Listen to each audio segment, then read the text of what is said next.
Mock interviews बहुत सारे दिए थे। मेरा जो सबसे अच्छा एक्सपीरियंस था वो दृष्टि आईएएस में था। आपने सीएपीएफ में आने का क्यों सोचा? मोटिवेशन तो यही था कि अब इतना बढ़िया रोल अगर किसी को मिलेगा तो क्यों कोई नहीं करना चाहेगा। आपने कितनी प्रैक्टिस की और कब से शुरू कर दी थी? इस पूरी जर्नी में एक सबसे इम्पॉर्टेंट चीज़ जो मैंने सीखी है कि हमें कभी भी मेहनत करने से नहीं कतराना चाहिए। मेहनत हमेशा करती रहनी चाहिए। भारत, मेरा देश, इंडियन आर्मी। सैल्यूट। कहा जाता है कि जिंदगी दो ही तरीके से बेहतर हो सकती है, या तो मेहनत से या तो किस्मत से, और हमारी हाथ में मेहनत होती है।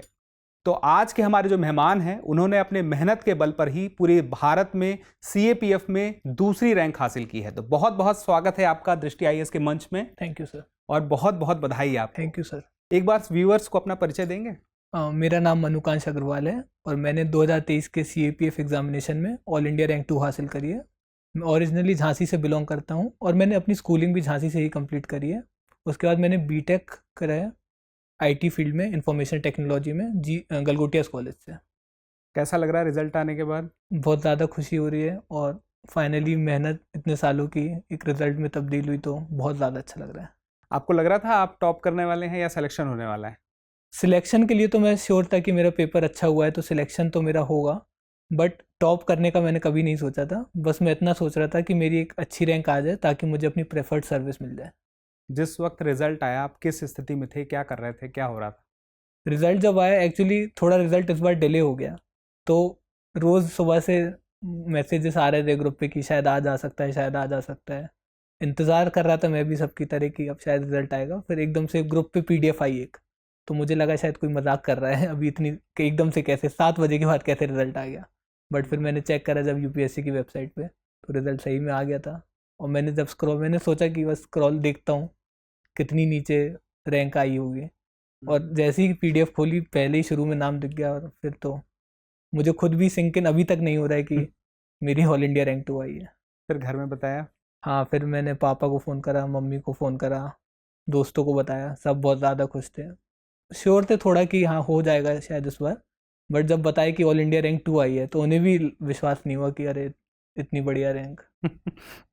मेहनत उनकी रिजल्ट आने के बाद पता चली लोगों को कि आपने कैसी मेहनत की है। जी बिल्कुल। यहाँ पे एक सवाल बनता है जी, कि आपने सीएपीएफ में आने का क्यों सोचा? सीएपीएफ में आने का मैंने ऐसे सोचा कि एक्चुअली मैंने अपनी जब तैयारी शुरू करी थी ग्रेजुएशन के बाद, तो मुझे तब सिविल सर्विसेज के बारे में पता था और मैंने तैयारी भी उसी के लिए शुरू करी थी। पर जब मैं उस प्रोसेस में आ गया तो मुझे सीएपीएफ के बारे में जब पता चला अपने सीनियर से, और फिर मुझे पता चला कि कितनी एस्टीम्ड सर्विस है, यूपीएससी एग्जामिनेशन कराता है और कितनी एस्टीम्ड फोर्सेज में ऑफिसर बनते हैं, तो वो एक मेरे लिए कॉमन सेंस और नेचुरल चॉइस हो गई कि ये एग्ज़ाम भी देना है, क्योंकि इतना हाई कंपटीशन होता है यूपीएससी के एग्जामिनेशंस में और सक्सेस रेशियो इतना कम होता है कि मुझे लगा कि मतलब, और हर किसी को ये करना भी चाहिए कि हम एक ही एग्ज़ाम पे फोकस नहीं कर सकते। जब हम उस एग्ज़ाम के लिए पढ़ रहे हैं तो उस पढ़ाई से हमारी जिस भी एग्ज़ाम में हेल्प हो सकती है, हमें वो सारे एग्ज़ाम देने चाहिए, क्योंकि जब हम वो एग्ज़ाम दूसरे क्लियर करते हैं तो हमें एक मोटिवेशन भी मिलता है कि हाँ हम जिस मेन एग्ज़ाम की तैयारी कर रहे हैं शायद हम वो भी कर सकते हैं क्लियर। और अगर नहीं भी करते हैं तो ये भी एक बहुत अच्छी अपॉर्चुनिटी है करियर वाइज और जनरली भी, कि हम अपने जो लेके चलते हैं कि हाँ हमें सोसाइटी को सर्व करना है, नेशन को सर्व करना है, वो इसके थ्रू भी पूरा होता है। तो फिर वो मेरे लिए नेचुरल चॉइस थी कि हाँ सीएपीएफ मुझे देना है, और मैंने दिया सीएपीएफ और लकीली मैंने तो एक चॉइस तो चलिए आपने बना ली। सिविल सर्विस की तैयारी के दौरान आपको पता चला काफ़ी चीज़ें मिलती जुलती हैं, लेकिन एक मोटिवेशन फिर भी एक खास एग्जाम के लिए, क्योंकि खास जगह है, उसका एक खास काम है, तो वो कहाँ से आपको मिल रहा था उस चीज़ के लिए? बहुत सारे मोटिवेशन थे एक्चुअली सीएपीएफ में कि आप ऑफिसर बनेंगे, आपको यूनिफॉर्म मिलेगी, आर्म्स चलाने के लिए मिलेंगे, इतने हाई लेवल पे इंश्योर करना रहेगा कि आप नेशन को सिक्योर कर रहे हैं, जो नेशन के लिए जो इम्पोर्टेंट चीज़ें हैं। जैसे सिविल सर्विसेज में हम सोसाइटी को डायरेक्टली ग्राउंड पे काम करते हैं, इधर पे हमें काम करना है कि नेशन को प्रोटेक्ट किया जाए ताकि सोसाइटी में जो बाकी ऑफिसर्स हैं वो अच्छे से सोसाइटी को सर्व कर सकें। तो सबकी अपनी अपनी रिस्पॉन्सिबिलिटी है, और मोटिवेशन तो यही था कि अब इतना बढ़िया रोल अगर किसी को मिलेगा तो क्यों कोई नहीं करना चाहेगा, इस रिस्पॉन्सिबिलिटी को अपने ऊपर क्यों नहीं लेना चाहेगा कोई। एक बड़ी परीक्षा में आपने टॉप किया, एग्ज़ाम क्लियर किया, वो एग्ज़ाम कैसा था, कितने स्टेजेस में था, एक बार आप व्यूअर्स को बताएंगे? बिल्कुल। तो सीएपीएफ का जो एग्ज़ाम होता है वो 3 स्टेजेस में होता है। जो पहला स्टेज होता है उसमें एक ही दिन में 2 तरह के एग्जामिनेशन होते हैं। तो उसमें पेपर 1 जो होता है वो एक ऑब्जेक्टिव टाइप पेपर होता है जिसमें 125 सवाल पूछे जाते हैं और उसमें नेगेटिव मार्किंग भी होती है जैसे सिविल सर्विसेज का प्री होता है। ये एक पेपर होता है पेपर 1 ऑब्जेक्टिव टाइप, और इसमें हर एरिया से क्वेश्चंस पूछे जाते हैं, history, geography, science, polity, current affairs. और फिर एक पेपर 2 होता है जो कि रिटन पेपर होता है, वो भी उसमें भी जनरल कोई भी टॉपिक पूछा जा सकता है, पर उसका पेपर का पैटर्न ये होता है कि उसमें एसेज लिखने होते हैं हमें, उसमें आर्ग्यूमेंट्स टाइप क्वेश्चन आते हैं, रिपोर्ट राइटिंग आती है, कॉम्प्रिहेंशन, ग्रामर। तो आपके कॉम्प्रिहेंसिव स्किल्स उसमें चेक होते हैं कि आपकी लैंग्वेज स्किल्स कैसी हैं, आपकी राइटिंग स्किल्स कैसी हैं। ये 2 पेपर होते हैं स्टेज 1 में। और जो इसमें क्वालिफाइंग क्राइटेरिया क्या होता है कि पेपर 1 का एक अलग कट ऑफ होता है और फिर एक paper 1 plus paper 2 combined cut off होता है, और जो भी इंसान उस दोनों को कट ऑफ को क्लियर करता है वो नेक्स्ट स्टेज पे जाता है। ठीक है।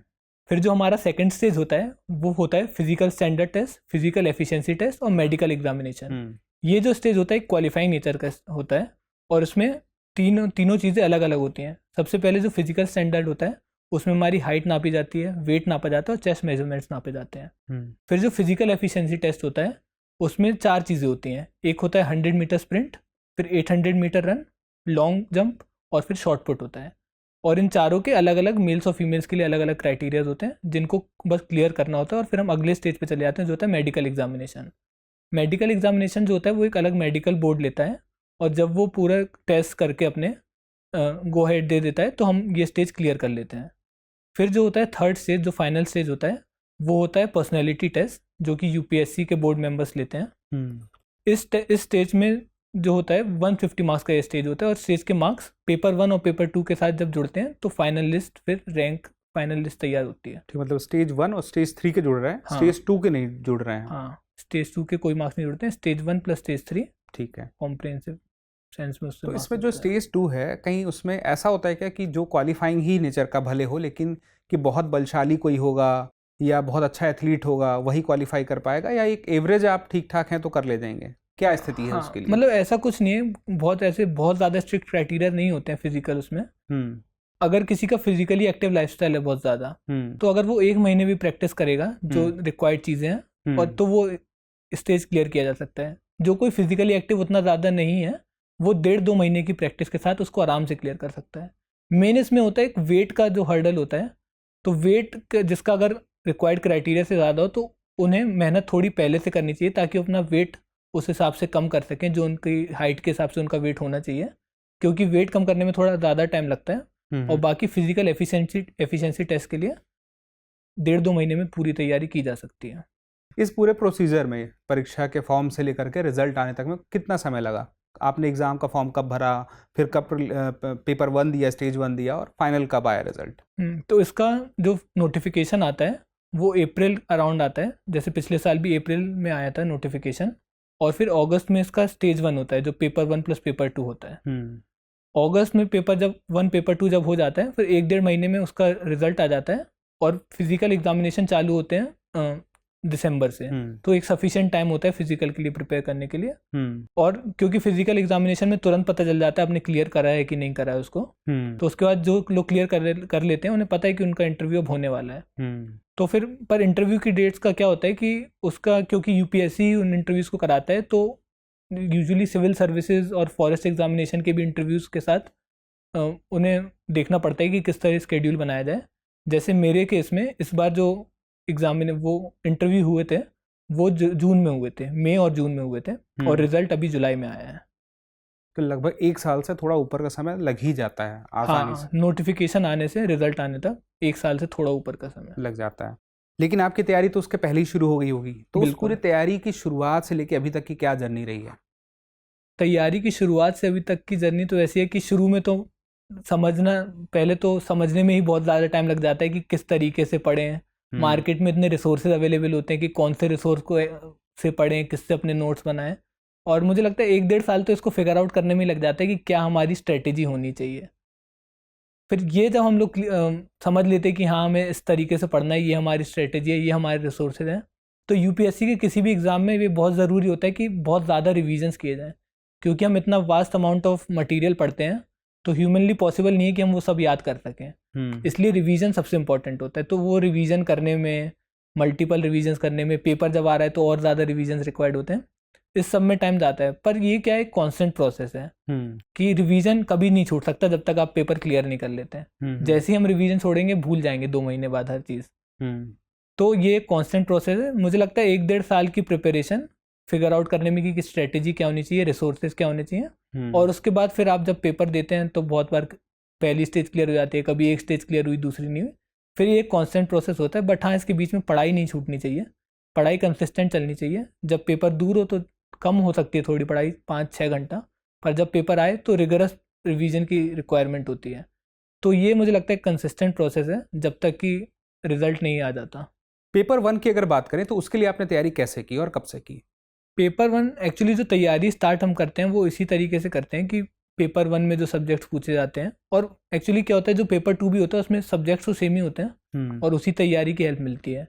तो जो पेपर 1 के सारे सब्जेक्ट्स हैं जैसे हिस्ट्री, पॉलिटी, ज्योग्राफी, इसके लिए मैंने अपने खुद के एक डेफिनेट रिसोर्सेज बना रखे थे। जैसे मॉडर्न हिस्ट्री और पॉलिटी के लिए तो मेरी स्पेसिफिक स्टैंडर्ड बुक्स थी, बट उसके अलावा जो बाकी सब्जेक्ट्स हैं उसके लिए कोई एक ऐसी बुक नहीं थी जिसको पढ़ के ये हो कि बस इसके अलावा कुछ नहीं पढ़ना है। तो मैंने हर सब्जेक्ट के लिए अपने खुद के नोट्स बनाए थे अलग अलग रिसोर्सेज से मिला के, और जो यूपीएससी के प्रीवियस ईयर क्वेश्चंस होते हैं, चाहे वो सिविल सर्विसेज के हों, चाहे सीएपीएफ के हों, चाहे सीडीएस के हों, इन सबको मिला के मैंने अपना एक मटेरियल तैयार किया था। क्योंकि यूपीएससी थीम्स बहुत ज़्यादा रिपीट करता है, तो इसलिए ज़रूरी है कि हमें पता हो कि यूपीएससी किन एरियाज़ पे फोकस करता है और कौन से एरियाज हमें पढ़ने चाहिए। क्योंकि मार्केट में इतने ज़्यादा रिसोर्सेज अवेलेबल हैं, बहुत मुश्किल होता है डिसाइड करना कि कहाँ से पढ़ें। और जब हमारे पास एक सिंगल सेट ऑफ नोट्स होता है, एक सिंगल रिसोर्स होता है अपना, तो रिवीजन बहुत क्विकली हो जाता है और रिवीजन करना भी आसान होता है। तो इसलिए मैंने हर सब्जेक्ट के अपने खुद के नोट्स बनाए थे जिनको मैं बार बार रिवाइज करता था, और मैं सिर्फ उन्हीं नोट्स को रेफर करता था, और अगर मुझे कुछ अपडेट करना होता था तो उन्हीं नोट्स में मैं ऐड ऑन कर लेता था। और यही नोट्स हैं जो, और इसके अलावा करंट अफेयर्स जो होता है उसके लिए मैं रेगुलरली न्यूज़पेपर पढ़ता था, और कोई भी किसी भी कोचिंग की या बहुत सारी मटेरियल होता है करंट अफेयर्स का, तो कोई भी एक करंट अफेयर्स का मटेरियल लेके उस मटेरियल को मैं रेफर करता था करंट अफेयर्स अपडेट रखने के लिए अपने। एक बात थी कि आप इसके पहले सिविल सर्विस की तैयारी कर रहे थे, आपने मेंस भी दिया है, एक से ज़्यादा बार मेंस दिया है, तो वो तैयारी थी यहाँ काम आ रही थी? बिल्कुल, वो तैयारी बहुत तरीके से यहाँ पे काम आ रही थी, क्योंकि जब मैं पेपर 1 दे रहा था ऑब्जेक्टिव टाइप पेपर, तो सेम पेपर सिविल सर्विसेज में होता है। तो उसकी जो अप्रोच, उसका जो एप्टीट्यूड, उसका जो स्किल होता है वो यहाँ भी सेम होता है। यहाँ भी हमें पता है कि कैसे क्वेश्चन अटेम्प्ट करने, बस थोड़ा क्या होता है, थोड़ा रिस्क थोड़ा ज़्यादा लेना होता है, क्योंकि यहाँ पे जो मार्क्स हैं वो हमारे फाइनल मेरिट में काउंट होते हैं, तो हमें यहाँ पे अपना स्कोर मैक्सिमाइज करना होता है। इसलिए थोड़े अप्रोच में थोड़ा फर्क हो सकता है, पर बेसिक एप्टीट्यूड वही वाला काम आ रहा था। सेम पेपर 2 में जहाँ पे रिटन पेपर होता है, तो जो मेंस में आंसर राइटिंग की प्रैक्टिस होती है, स्पीड डेवलप करना, कैसे अपने आंसर को मल्टी डायमेंशनल बनाए, कैसे उस टॉपिक के बारे में सोचें, उस सब की हेल्प इस पेपर में मिल रही थी। अलग से क्या कुछ पढ़ना पड़ा इसमें? सीएपीएफ में अलग से थोड़ा पढ़ना पड़ता है, जैसे कि जो डिफेंस वाला सेक्टर है उस पर थोड़ा फोकस होता है पेपर 1 में, तो डिफेंस से रिलेटेड करंट अफेयर्स या जनरल नॉलेज जो है वो हमें पढ़नी पड़ती है पेपर 1 के लिए। प्लस जैसे सिविल सर्विसेज में साइंस एंड टेक्नोलॉजी पूछा जाता है, सीएपीएफ के पेपर 1 में जनरल साइंस पूछी जाती है, फिजिक्स, बायोलॉजी, केमिस्ट्री, तो उसके लिए हमें अलग से पढ़ना पड़ता है। बाकी मोर और लेस सारे सब्जेक्ट सेम होते हैं, बस एग्जाम में क्वेश्चन के डिमांड के हिसाब से पढ़ना पड़ेगा। जी, हर पेपर की क्योंकि अलग डिमांड होती है तो थोड़ा उस डायरेक्शन में हमें पढ़ना पड़ता है। सेम पेपर 2 में भी है। पेपर 2 में भी जैसे जो जनरल टॉपिक्स हैं उसकी तैयारी इधर से ही हो जाती है, बस एडिशनल पढ़ना पड़ता है थोड़ा ग्रामर और थोड़ी आंसर राइटिंग के अप्रोच कि इसमें किस तरीके से आंसर्स लिखने और किस तरीके से पेपर कंप्लीट करना है। प्रैक्टिस आपने जैसे कहा कि बहुत मायने रखती है सिलेक्शन में, तो पेपर 1 ऑब्जेक्टिव की प्रैक्टिस अलग करनी है, इधर से आंसर राइटिंग की प्रैक्टिस अलग करनी है, तो आपने कितनी प्रैक्टिस की और कब से शुरू कर दी थी? आंसर राइटिंग की प्रैक्टिस तो मैंने इनिशियली शुरू नहीं करी थी, क्योंकि इनिशियली मैं सिलेबस ही अपना कंप्लीट कर रहा था, अपने नोट्स बना रहा था। बट एक बार एग्जाम पास आने लगा तो मैंने मॉक टेस्ट देना चालू करा ऑब्जेक्टिव टाइप, जो मार्केट्स में अवेलेबल होते हैं अपने पेपर 1 के लिए, और पेपर 2 के लिए जो मैं answer writing practice civil services के लिए कर रहा था वही मुझे इसमें हेल्प करी। और एज सच क्योंकि मेरी स्पीड सिविल सर्विसेज की वजह से अच्छी हो चुकी थी आंसर राइटिंग की, तो वो मेरा कंसर्न नहीं था कि मैं बहुत ज़्यादा उसको प्रैक्टिस करूं। बट हाँ, जो लोग केवल सीएपीएफ की तैयारी कर रहे हैं या जिन्होंने मेंस नहीं लिखा है सिविल सर्विसेज का, उन्हें अप्रोप्रिएट प्रैक्टिस की ज़रूरत है, क्योंकि सबसे इंपॉर्टेंट चीज़ होती है कि हम पेपर कंप्लीट करें। अगर पेपर ही कंप्लीट नहीं होगा तो वैसे ही हमारा एज चला जाएगा उस पेपर से। एक सवाल ये भी है कि जब आप पेपर 1 स्टेज 1 क्लियर कर लिए, स्टेज 2 में आते हैं और वो फिर फिजिकल टेस्ट होता है, मेडिकल टेस्ट होता है, तो वहाँ पे कोई डर था आपको? क्या लग रहा था? फिजिकल में एज सच तो कोई डर नहीं होता है। अगर हम प्रैक्टिस पहले से कर रहे हैं तो हमें पता होता है कि हमारी बॉडी किस तरीके से वर्क कर रही है और हम कितना कर पा रहे हैं। एक डर बस ये होता है कि इंजरी के चांसेस होते हैं, क्योंकि जब हम तैयारी कर रहे होते हैं हम उतने ज़्यादा फिजिकली एक्टिव नहीं रहते हैं। हम ज़्यादा पढ़ाई पे फोकस करते हैं और जब फिजिकल एग्जामिनेशन पास आते हैं तभी थोड़ी रिगरस फिजिकल एक्टिविटी हम स्टार्ट करते हैं।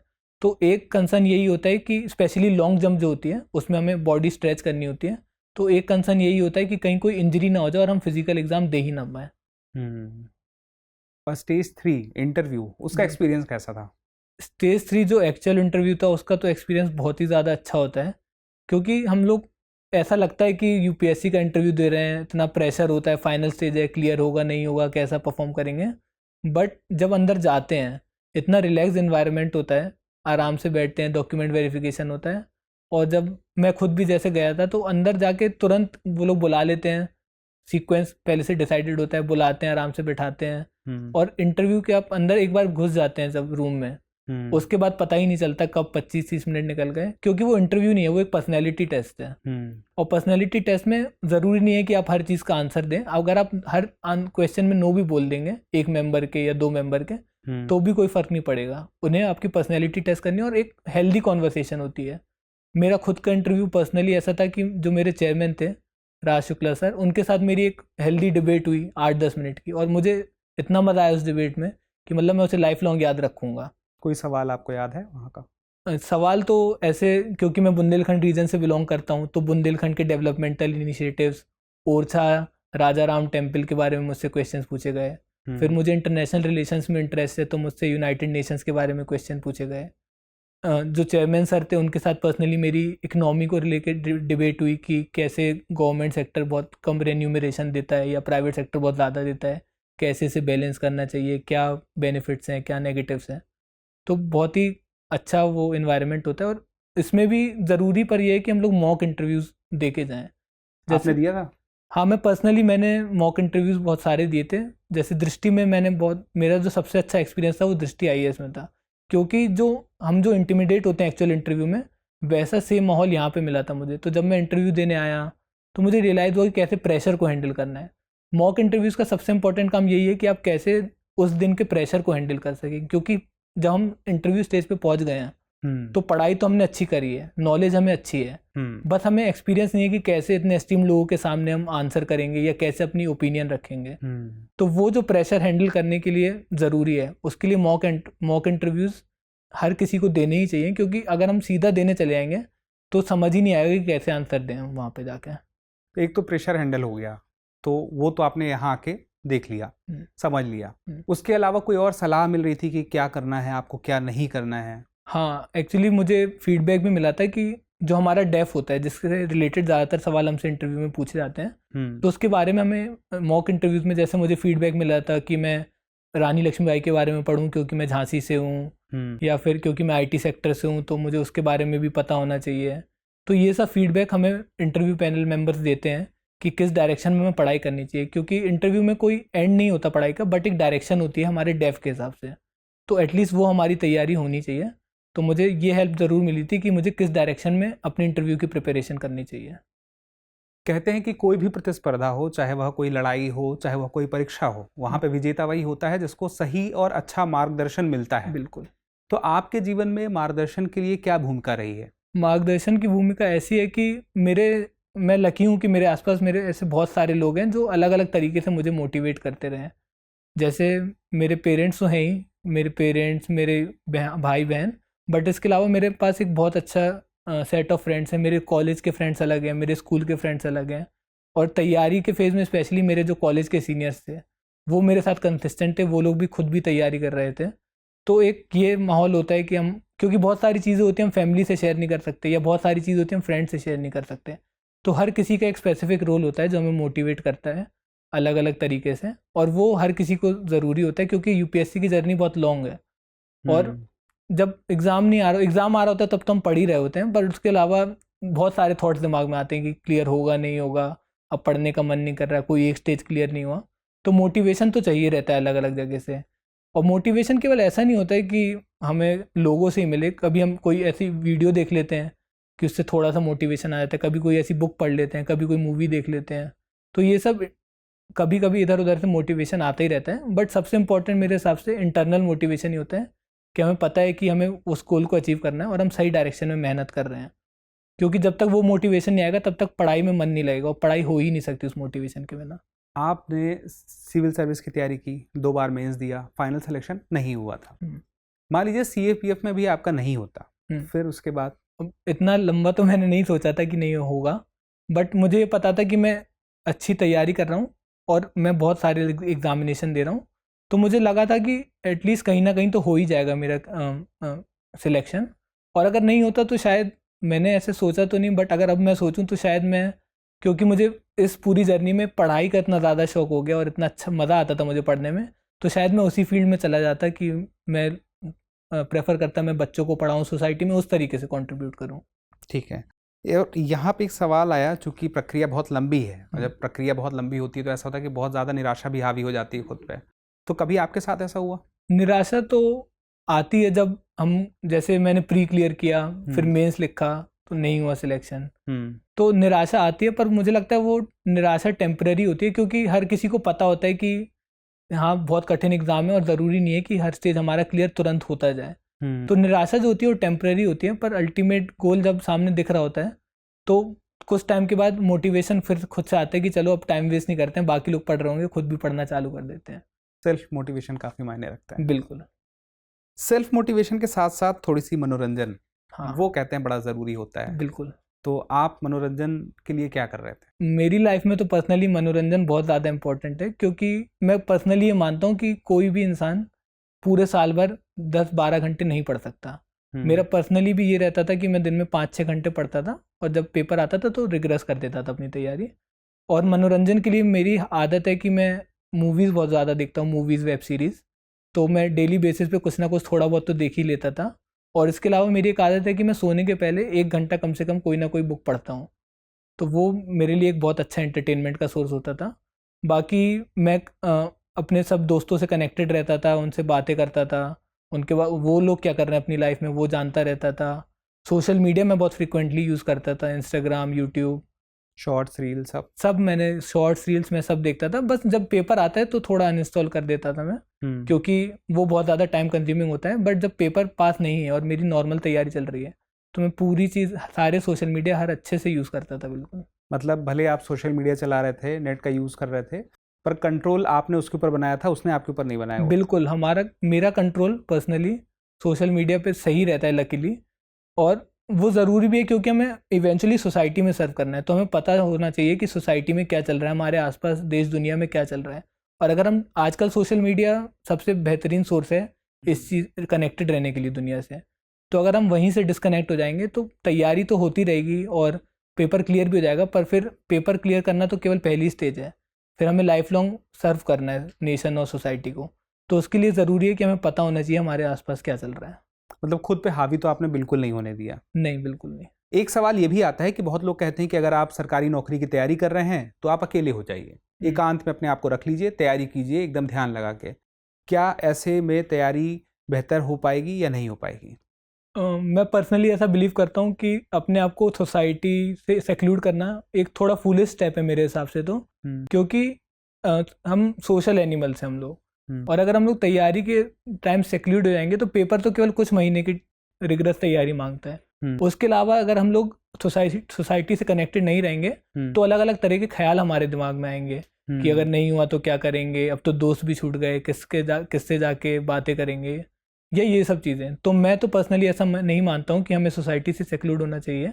मैं पर्सनली रेगुलरली अपने दोस्तों से फ़ोन पे बातें करता रहता था पूरी तैयारी के दौरान, अपनी फैमिली से मिलता रहता था। इनफैक्ट मैंने अपनी मेजॉरिटी पार्ट ऑफ जो तैयारी है वो मैंने घर से रहकर ही किया। तो ये मैं नहीं मानता कि तैयारी के लिए हमें बिल्कुल सेक्लूड हो जाना चाहिए या अकेले कमरे में बैठ के पढ़ना चाहिए। जब रिक्वायर्ड हो, जब पेपर बिल्कुल सर पे है, तो ऐसा किया जा सकता है कि कमरे में बैठ के अकेले पढ़ाई कर रहे हैं। बट उसके अलावा जब हमारे 5-6 घंटे या 8 घंटे जो पढ़ाई किए हैं उसके अलावा हमें अच्छे से कनेक्टेड रहना चाहिए सबसे, क्योंकि हमारी ये केवल एक पार्ट है हमारी लाइफ का, पेपर देना, और हमारा जो प्रोफेशन भी होगा वो हमारी लाइफ का केवल एक पार्ट है। हमें मल्टी डायमेंशनल हमेशा रहना चाहिए, सोचना भी मल्टी डायमेंशनल चाहिए और रहना भी मल्टी डायमेंशनल तरीके से चाहिए। लेकिन एक दिक्कत ये भी आती है लोगों के साथ में कि जैसे आपने बताया कि सोशल मीडिया भी यूज़ कर रहे हैं, इंस्टाग्राम में है, फेसबुक में है, दूसरी तरफ दोस्तों से आप जुड़े हुए हैं, हो सकता है आप तैयारी कर रहे हैं और उस तैयारी के दौरान आपके कोई दोस्त हैं वो कुछ अचीव करते जा रहे हैं, तो उसका दबाव फील नहीं होता है खुद पर? उसका दबाव फील ऐसे तो नहीं होता है कि ये इतना अच्छा इंसान कर रहा है, मैं इतना अच्छा कर रहा हूँ, क्योंकि मुझे पता है जिस चीज़ के लिए मैं तैयारी कर रहा हूँ वो भी बहुत अच्छी है, और जब मैं उस चीज़ को अचीव करूँगा तो मैं अपने आप में सेटिस्फाइड रहूँगा। जो हम तैयारी करते हैं या जो हम बनना चाहते हैं वो किसी को दिखाने के लिए नहीं बनना चाहते हैं, वो हम इसलिए बनना चाहते हैं क्योंकि हम खुद से चाहते हैं कि हम उस पोजीशन पे जाएं, जो काम हम करना चाहते हैं वो करें, और जो चीज़ें हमने छोड़ दी वो इसलिए छोड़ दी क्योंकि हमें उसमें इंटरेस्ट नहीं था। तो हाँ, कभी कभी ऐसा लग सकता है कि क्यों तैयारी में आ गए, शायद यही कर लेते तो इधर आगे बढ़ जाते। बट जब वो फाइनल रिजल्ट आता है, जब हम अपना नाम लिस्ट में देखते हैं, तो वो जो सेटिस्फेक्शन होता है और वो जो फीलिंग आती है वो उस सारे फेजेस को के ऊपर चली जाती है। मतलब टाइम कॉस्ट बेनिफिट दिखाई देता है आगे चल के। बिल्कुल बिल्कुल। एक सवाल ये भी है कि आप चूंकि लंबे समय में रहते हैं, यात्रा में रहते हैं, तो हॉबीज़ भी कुछ साथ में आपके चलती हैं, तो आपकी कोई हॉबी है ऐसी? जी बिल्कुल, मेरी हॉबीज़ में मैंने बताया कि मूवीज़ मैं रेगुलरली देखता ही रहता था, बुक्स में रोज़ पढ़ता था। इसके अलावा मुझे स्पोर्ट्स बहुत पसंद है, तो मैं रेगुलरली क्रिकेट फुटबॉल से अपडेटेड रहता था, और मैं खुद जब भी मौका मिले दोस्तों के साथ तो मैं खेलने भी चला जाता था। वैसे पांचों उंगलियां बराबर नहीं होती हैं, कोई छोटी है तो कोई बड़ी है, तो मेरा सवाल ये है कि वे कौन लोग हैं, कौन से विद्यार्थी हैं जिन्हें कोचिंग करनी चाहिए? ऐसे स्टूडेंट्स जिनके आसपास कोई भी नहीं है जो उनके सर्किल में तैयारी कर रहा हो, ऐसे स्टूडेंट्स, मुझे लगता है उन स्टूडेंट्स के लिए कोचिंग बहुत ज़्यादा हेल्पफुल होती है, क्योंकि कोचिंग्स जो हैं एक डायरेक्शन प्रोवाइड करती हैं कि हमें किस डायरेक्शन में पढ़ना चाहिए, किस तरीके से सोचना चाहिए। क्योंकि जब लैक ऑफ गाइडेंस होती है तो इतना सारा मटेरियल और इतने सारे रिसोर्सेज हैं भटकने के लिए कि इंसान उसी में एनगल्फ हो जाएगा और समझ ही नहीं आएगा कि कहाँ तैयारी करें, और बस उसी में पूरे साल दर साल निकलते जाते हैं। तो कोचिंग्स, इस मामले में कोचिंग्स बहुत ज़्यादा हेल्पफुल हैं, क्योंकि वो आपको एक डायरेक्शन दे देती हैं कि आपको इस डायरेक्शन में देखना है, इस डायरेक्शन में सोचना है, और उस डायरेक्शन में आप हमें पुश करती रहती हैं कि हम उस स्टेज की तरफ आगे बढ़ते जाएं। और प्लस जब कोचिंग, जिन बच्चों के पास रिसोर्सेज ईजिली अवेलेबल नहीं है, या फिर उन्हें समझ नहीं आ रहा है कि हम कैसे नोट्स प्रिपेयर करें या कहाँ से मटेरियल रेफ़र करें, तो वो किसी भी कोचिंग में जाके उनका मटेरियल ले सकते हैं, क्योंकि इवेंचुअली कोचिंग्स के पास एक एक्सपर्टीज स्टाफ होता है जो ये सब काम कर रहा है, जो मटेरियल बना रहा है पेपर के हिसाब से। तो उन बच्चों को ज़रूर कोचिंग्स के पास जाना चाहिए जिन्हें मटेरियल की कमी है, या जिन्हें समझ नहीं आ रहा कि मटेरियल किस तरीके से पढ़ा जाए, क्योंकि मटेरियल होना अलग बात है और उसको किस तरीके से तैयारी और पेपर के हिसाब से पढ़ा जाए वो अलग बात है।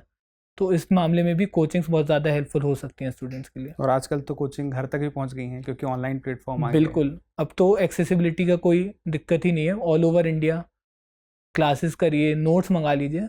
तो ये मामले में भी कोचिंग्स बहुत ज़्यादा यूज़र फ्रेंडली हो गई हैं कि, और मेरे हिसाब से तो वो भी डिवाइड भी ख़त्म हो गया कि रूरल एरियाज़ में लोगों को शहर में आना पड़े पढ़ने के लिए, तैयारी करने के लिए, क्योंकि मेनली क्या होता है कि शहर में आना एक अलग इन्वायरमेंट होता है, plus cost of living, affordability बहुत ज़्यादा अलग होती है शहरों में।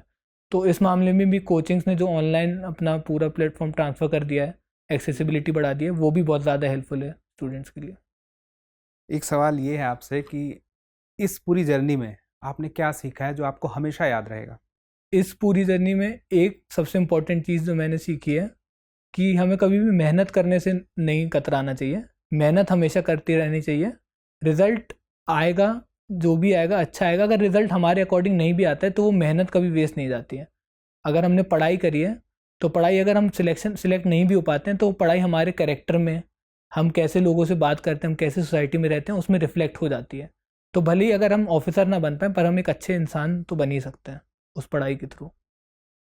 अगर कमी और खूबी की बात करें तो चूंकि आप तैयारी कर रहे हैं, एनालिसिस भी करते हैं तैयारी के दौरान, तो आपने अपने अंदर कौन सी कमी पहचानी?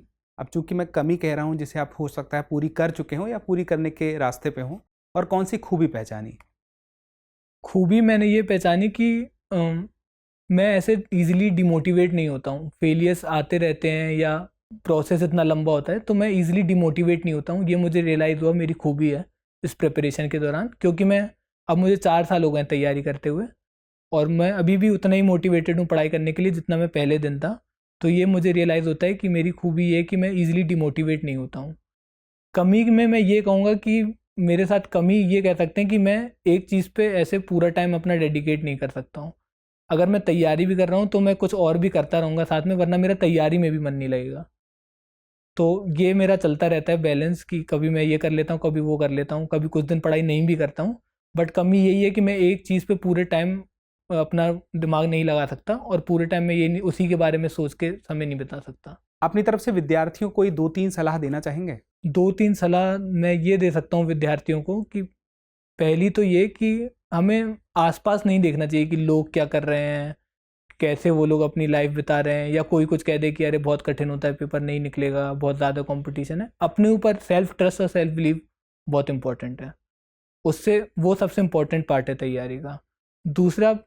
दूसरी सलाह मैं यही दूंगा कि हमें कभी भी अपने आप को सेक्लूड नहीं करना चाहिए, क्योंकि सेक्लूजन से हमारी पर्सनैलिटी भी डेवलप नहीं होती। जब हम सेक्लूड हो जाते हैं तो वैसे तो हम इफेक्ट होते ही हैं, पर हमारी पर्सनैलिटी जो डेवलप हो सकती थी सोसाइटी के साथ इंटीग्रेटेड रह के, वो नहीं हो पाती है डेवलप।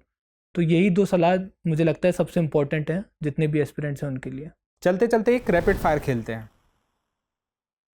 भारत, मेरा देश, अमेरिका, ग्लोबल पावर, पड़ोसी देश, Bhutan, border, CAPFs, CAPF, my biggest achievement, Indian army, salute, लोकतंत्र, बहुत ज़्यादा ज़रूरी किसी भी देश के लिए, संविधान, सैक्रोसेंट और वो एक चीज़ जिसे फॉलो किया जाना चाहिए, युद्ध, जब ज़रूरी हो तब करना चाहिए, शांति, शांति पे फोकस होना चाहिए किसी का भी, आतंकवाद, जड़ से मिटा देना चाहिए, politics, not my cup of T, इतिहास, बहुत ज़रूरी है वर्तमान के लिए, वर्तमान, मेरा बहुत अच्छा चल रहा है अभी, जिंदगी, लोगों से भरी होनी चाहिए, खुशी, जब आप अपने एम्स और टारगेट्स को अचीव कर लें, अपराध, मिटा देना चाहिए और बिल्कुल भी कॉम्प्रोमाइज़ नहीं करना चाहिए उस पर, मोटिवेशन, सेल्फ।